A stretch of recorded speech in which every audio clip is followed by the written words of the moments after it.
Good morning children. My self Suresh स्वदेशी और ये वीडियो रिलेटेड है class 6 book geography syllabus NCERT chapter 3 motions of the earth. Motions of the अर्थ अर्थात पृथ्वी की गतियां। तो ये वीडियो जो है इसमें हम एक क्विक रिकैप करेंगे कि जो इम्पोर्टेंट पॉइंट्स इसमें डिस्कस हुए हैं वो कौन कौन से हैं और फिर क्वेश्चन आंसर्स का डिस्कशन इसमें हम करेंगे। तो चलिए स्टार्ट करते हैं। क्विक रिकैप के अंदर सबसे पहले है रिवोल्यूशन। रिवोल्यूशन तो पृथ्वी की जो दो गतियां हैं चैप्टर जहां हैं उस चैप्टर में हमने पढ़ा है, वीडियो में भी देखा कि पृथ्वी जो है अर्थ जो है एक प्लेनेट के रूप में है और एक प्लेनेट की इसकी जो टू मूवमेंट्स है, दो प्रकार की इसकी गतियां होती हैं, मूवमेंट्स होते हैं, मोशंस होते हैं। वो कौन कौन से हैं? पहला है revolution. The movement of the earth around the sun in a fixed path or orbit is known as revolution. पृथ्वी का सूर्य के चारों ओर एक निश्चित पाथ में या रास्ते से या ऑर्बिट से या कक्षा में या अक्ष पे चारों ओर घूमना, अर्थात पृथ्वी का सूर्य के चारों ओर एक निश्चित रास्ते से घूमना ही रिवोल्यूशन कहलाता है। इसको परिक्रमण गति कहते हैं। हिंदी में इसे परिक्रमण गति के नाम से जाना जाता है। जैसे हम लोग परिक्रमा करते हैं किसी भी पूजा स्थल के चारों तरफ जो परिक्रमा लगाते हैं वो रिवोल्यूशन है, आप याद ऐसे कर सकते हैं। रोटेशन दूसरा जो मोशन है, दूसरा जो मूवमेंट अर्थ का गति है वो है रोटेशन। रोटेशन इसको आप याद ऐसे कर सकते हैं कि एक फैन जो है, पंखा जो होता है वो रोटेट करता है, मीन्स वो अपनी जगह पर फिक्स रहता है और घूमता रहता है, ये रोटेशन वाला है। So the movement of the earth on its axis is known as rotation. पृथ्वी जो अपने अक्ष पे, अपने एक्सिस पे जो घूमती है चारों ओर, उसे रोटेशन के नाम से जानते हैं। Orbital plane the plane formed by the orbit. Orbit जो कक्षा है पृथ्वी की जिसमें वो घूम रही है सूर्य के चारों ओर, उस ऑर्बिट का जो प्लेन बनता है, means the structure of that orbit, उसे हम ऑर्बिटल प्लेन के नाम से जानते हैं। Next, circle of illumination. The circle that divides the day from night on the globe is called the circle of illumination. अर्थात दिन को रात्रि से जो सर्कल डिवाइड करता है उसे हम सर्कल ऑफ इल्यूमिनेशन कहते हैं। Leap year. Leap year, leap वर्ष किसे कहते हैं? तो लीप वर्ष सीधा सा इसका जो कैलकुलेशन है वो ये है कि अर्थ को, पृथ्वी को सूर्य का एक चक्कर लगाने में 365 दिन और 6 घंटे का लगभग टाइम लगता है। तो ये जो 6 घंटे हैं उसको कैलेंडर जो बनाया गया, उस कैलेंडर में कैलकुलेशन की सुविधा के लिए, कैलकुलेशन की कन्वीनियंस के लिए इस 6 घंटे को हटा के कैलेंडर बनाया गया। मीन्स 6 घंटे को कैलकुलेट नहीं किया जाता, लेकिन ये 6 घंटे टाइम तो रहता है। तो इसको क्या किया गया कि अगले 4 साल में, 3 साल बाद इसको 6 करके 4 बार में 24 घंटे का टाइम हो जाता है। तो प्रति चौथे वर्ष, मीन्स एवरी 4th ईयर में एक दिन पूरा कैलेंडर में ऐड कर दिया जाता है, जो कि फरवरी में किया जाता है। और फरवरी हर 4th ईयर में, हर चौथे वर्ष में 28 डेज की बजाय 29 डेज की होती हैं। तो इसे हम लीप ईयर के नाम से जानते हैं। इसकी गणना कैसे कर सकते हैं? आप भी कर सकते हैं बिल्कुल। तो आप उस वर्ष के जो 4 अंक हैं, उस ईयर के जो 4 अंक डिजिट्स होते हैं, उसको 4 से डिवाइड करके देख लीजिएगा। अगर वो डिवाइड होता है तो इसका अर्थ ये है 4 से डिवाइड हो गया, इसका मतलब वो लीप वर्ष होता है। और अगर वो नहीं होता है तो वो लीप वर्ष नहीं है। उसके बाद इक्विनोक्स। इक्विनोक्स विषुव, जिसे विषुव के नाम से भी जानते हैं। On 21st March and September 23rd, the entire Earth experiences equal days and equal nights. This is known as the equinox. साल में 2 बार ऐसा होता है कि पृथ्वी पर डे और नाइट इक्वल होते हैं। इसका मतलब ये होता है कि सूर्य की जो किरणें हैं, सूर्य की जो अवस्थिति है, पोजीशन है, वो इक्वेटर पर होती है, अर्थात भूमध्य रेखा के ऊपर होती है, वो सीधा भूमध्य रेखा के ऊपर होता है। तो उस समय दोनों गोलार्ध जो हैं या दोनों हेमिस्फेयर जो हैं, सदर्न हेमिस्फेयर, नॉर्दर्न हेमिस्फेयर, वहां पर डे और नाइट्स जो हैं वो इक्वल लेंथ के होते हैं, इसे विषुव कहा जाता है। और ये जो दो डेट्स हैं जिस पर ये ऐसा होता है वो है, एक तो 21 मार्च को है और दूसरा 23 सितंबर को है। तो 21 मार्च और 23 सितंबर को दो बार ऐसी परिस्थिति होती है कि सूर्य भूमध्य रेखा पर होता है, इक्वेटर पे होता है, और डे और नाइट जो है अर्थ पे इक्वल होते हैं। इसे इंग्लिश में इक्विनॉक्स के नाम से जाना जाता है। विंटर सोलस्टिस, शरद संक्रांति। मकर संक्रांति तो आप जानते ही हैं, कर्क संक्रांति और होती है। तो ये संक्रांति का मतलब है संक्रमण की स्थिति होती है। क्या होती है? इन the northern hemisphere the shortest day and the longest night occur on 22 दिसंबर। 22 दिसंबर को सन की जो पोजीशन होती है बिल्कुल ट्रॉपिक ऑफ कैप्रिकॉर्न के ऊपर होती है, अर्थात मकर रेखा के ऊपर होती है। तो इसे मकर संक्रांति भी मकर संक्रांति का या शरद संक्रांति के नाम से जानते हैं। मकर संक्रांति थोड़ा सा इससे पहले वाली स्थिति हमारे यहाँ पर जो सेलिब्रेट होती है हमारे कैलेंडर के हिसाब से, वो अलग तिथि आ जाती है। 22 दिसंबर को सन ट्रॉपिक ऑफ कैप्रिकॉर्न पर होता है, मकर रेखा पर होता है। और इस दिन जो है नॉर्दर्न हेमिस्फीयर में सबसे छोटा दिन होता है और सबसे लंबी रात होती है, अर्थात नॉर्दर्न हेमिस्फीयर में विंटर सीजन चल रहा होता है। एट द सेम टाइम उसी समय सदर्न हेमिस्फीयर में जो है सबसे लंबा दिन होता है और शॉर्टेस्ट नाइट होती है। और सेकंड चीज, उस दिन उस समय जो सदर्न हेमिस्फीयर है, दक्षिण गोलार्ध है, वहां पर जो है गर्मी का सीजन होता है, समर सीजन होता है। This position of earth is called winter solstice. अब बात करें समर सोलिस्टिस, ग्रीष्म संक्रांति। तो ग्रीष्म संक्रांति 21 जून को मानी जाती है, जिस दिन सूर्य जो है सनरेज जो है एकदम स्ट्रेट होती है। सूर्य की पोजीशन जो है वो बिल्कुल कर्क रेखा मींस ट्रॉपिक ऑफ कैंसर के ऊपर होती है। तो इस समय नॉर्दर्न हेमिस्फीयर में समर सीजन होता है। समर सीजन का मतलब हो गया कि लॉन्गेस्ट डे होगा और शॉर्टेस्ट नाइट होगी। और एट द सेम टाइम उसी समय सदर्न हेमिस्फीयर में जो है वो विंटर सीजन होता है, तो वहां पर लॉन्गेस्ट नाइट होती है और शॉर्टेस्ट डे होता है। सबसे छोटा दिन होता है, सबसे लंबी रात होती है। इस स्थिति को समर सोलिस्टिस के नाम से जाना जाता है। तो ये इंपॉर्टेंट पॉइंट्स थे। अब इस चैप्टर के हम क्वेश्चन आंसर्स पे एक व्यू कर लेते हैं, देख लेते हैं। First question, answer the following questions briefly. What is the angle of inclination of the earth's axis with its orbital plane. Earth अपने एक्सिस पे टिल्टेड है, झुकी हुई है, तो कितना डिग्री झुकी हुई है? तो इसका आंसर है the angle of inclination of the earth's axis with its orbital plane is 66.5 degrees, अर्थात 66.5 डिग्री अपने अक्ष पे झुकी हुई है।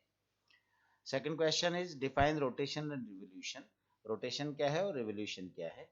तो आंसर है रोटेशन, अर्थ जब अपने एक्सिस पे घूमती है तो उसे रोटेशन कहते हैं, और अर्थ जब सूर्य के चारों ओर चक्कर लगाती है एक फिक्स पाथ में या ऑर्बिट में, तो इसे रिवोल्यूशन के नाम से जाना जाता है।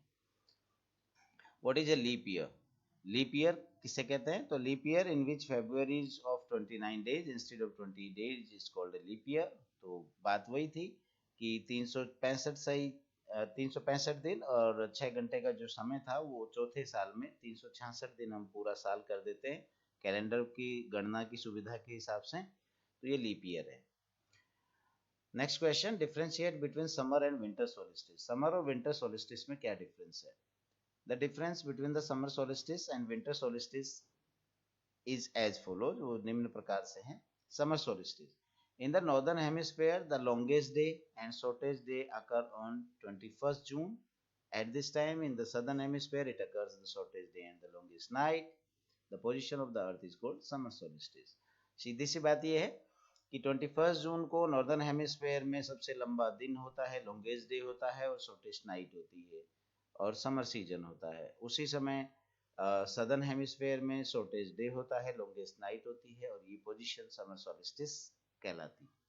सोलिस्टिस, विंटर सोलिस्टिस 22 दिसंबर को नॉर्दर्न हेमिस्फीयर में जो है विंटर सीजन होता है, तो उस समय डे शॉर्टेस्ट होता है, नाइट लॉन्गेस्ट होती है, और at the same time southern hemisphere में लॉन्गेस्ट डे होता है और शॉर्टेस्ट डे होती है। होगी वहां समर सीजन होता है। This position of the earth is known as winter solstice. Next, what is an equinox? Equinox is the position of the earth on 21 March and 23 सितंबर, अर्थात 21 मार्च और 23 सितंबर को पृथ्वी की स्थिति होती है जब दोनों हेमिस्फीयर में डे और नाइट इक्वल होते हैं। 21 March in the northern hemisphere, this position is spring equinox. ये जो है स्प्रिंग इक्विनॉक्स के नाम से जानी जाती है। Autumn equinox is in the southern hemisphere, उस समय ये वसंत विषुव के नाम से या ऑटम इक्विनॉक्स होता है सदर्न हेमिस्फीयर में। In the northern hemisphere on 23rd September, the position of the earth is autumn equinox। 23 सितंबर को नॉर्दर्न हेमिस्फीयर में ये ऑटम इक्विनॉक्स होता है और सदर्न हेमिस्फीयर में ये स्प्रिंग इक्विनॉक्स के नाम से जाना जाता है। Why does, next question, why does the southern hemisphere experience winter and summer solstice in different times that of the northern hemisphere? ऐसा क्यों होता है कि सदर्न हेमिस्फीयर में विंटर और समर सोल्स्टिस दोनों ही अलग अलग टाइम पर होते हैं नॉर्दर्न हेमिस्फीयर से उलट? Southern hemisphere experiences winter and summer solstice in different times than that of the northern hemisphere because of the following reasons. ऐसा इसलिए होता है because the southern hemisphere is tilted toward the sun on 22 दिसंबर। 22 दिसंबर को position ये होती है कि सदर्न हेमिस्फीयर टिल्टेड होता है। Hence summer solstice is there in the southern hemisphere, तो सनलाइट जो है वहां सीधी होती है तो वहां पर समर सोल्स्टिस होता है, समर सोल्स्टिस होता है। At that time winter solstice is in the northern hemisphere when it is away from the sun। 22 दिसंबर को हम ये कह सकते हैं कि सदर्न हेमिस्फीयर में सूर्य की किरणें सीधी होती है जबकि नॉर्दर्न हेमिस्फीयर में वो टिल्टेड होती है, स्लैंटिंग होती है। तो सदर्न हेमिस्फीयर में समर सोल्स्टिस और नॉर्दर्न हेमिस्फीयर में विंटर सोल्स्टिस होता है। उसके उल्टा 21 जून को नॉर्दर्न हेमिस्फीयर पे सूर्य की किरणें सीधी होती है, ये सूर्य की तरफ होता है, तो यहाँ पर समर सोल्स्टिस है।